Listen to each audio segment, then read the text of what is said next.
you doing? My name is Wayne Hennessy, and again, we're here today with a short presentation on the most frequently asked questions that people want to know about clinical hypnosis. And I'm here today with Michael. Michael has kindly agreed to interview me in relation to these questions. So thank you, Michael. Thanks, Wayne. What is your main message you would like to get across to people looking to engage with hypnosis for the first time? That's a very good question. I suppose typically what we would like to get across, that message that we do have to get across to people is hypnosis in itself, it has to be an incredible experience. It has to be an empowering experience. And people arriving for the very first time to explore the option of hypnosis for themselves in relation to any condition or anything that they're suffering by, well, that's the first message that we get across in the work that we do with that person. When we sit down and we talk about the issue at hand, there is an establishment of trust there as well. And that's really, really important. Without trust, there is no foundation for therapy. So it's really, really important that we have that real organic connection with that person, because the issues that are at hand, they're very, very personal journeys, and we are invested in that success with that person. And what typically would be reasons someone would contact a hypnotherapist? Again, another very good question. Typically, again, a wide range of issues. Although we do the quit smoking sessions, although we do the weight loss sessions, we delve into the deeper parts of the conditions that are affecting society on an ongoing basis. The people that arrive to seek our assistance, we're working with people that suffer anxiety and depression. They're on the rise in Ireland. We're also helping people with not just insomnia, but we're looking for the root causes. I mean, you go to a doctor, just say with a headache, the doctor will give you some pills to treat the headache, to treat the symptom. When we would be really we're looking to establish the cause. And when we work on the cause, we eliminate the symptom. And that's basically what we do. And that's right across the board with people that are seeking help with confidence issues, self-esteem issues, relating to social anxieties, general anxiety disorders, and also post-traumatic stress, trauma. These are some of the biggest therapies that we deliver and deliver passionately at our clinics, working organically with the people that we're fortunate to work with as well. What advice would you give to someone wishing to explore hypnosis?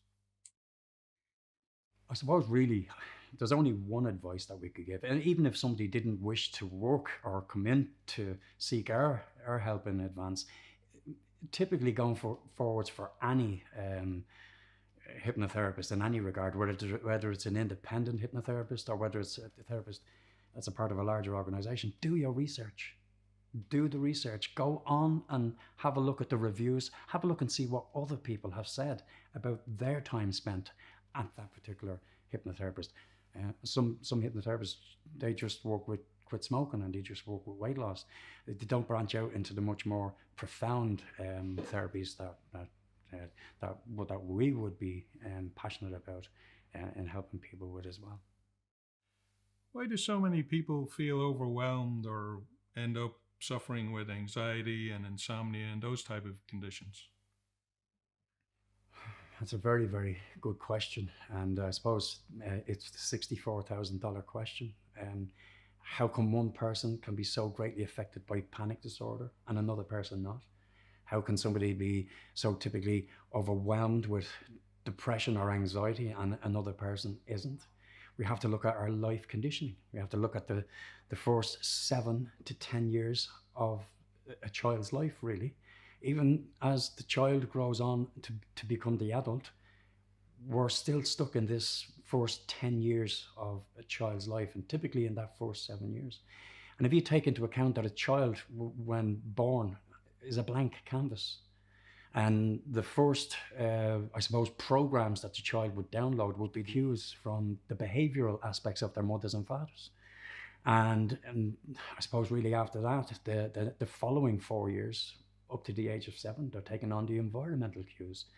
Now, if their environment is a hostile environment that they're grown up into, or if their parents were predisposed to anxiety, the likelihood of the child gaining those anxieties is highly likely.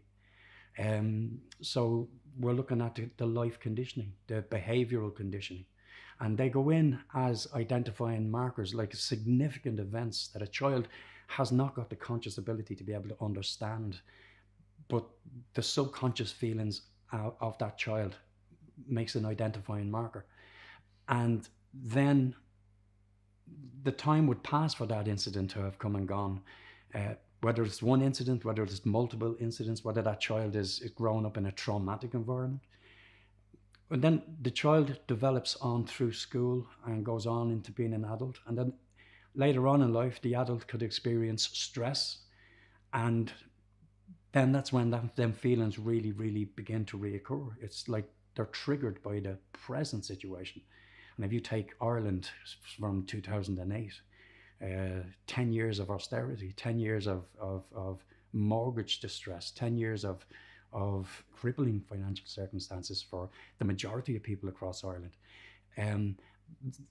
So many of these triggers were just relit again, and people were arriving and presenting in our clinics with anxiety, panic disorders for no apparent reason. And they don't actually identify it, or they don't connect it to back then when they were originally conditioned in the environment in which they've grown up with. And that's more or less that one there, really. Yeah. If you've been affected by any of the topics raised in this presentation, please do get in touch with any of our advanced hypnosis clinics. Just simply visit our website on advancedhypnosis.ie or contact our local number nationally on 1890 987 888. And thank you for taking the time to watch this presentation.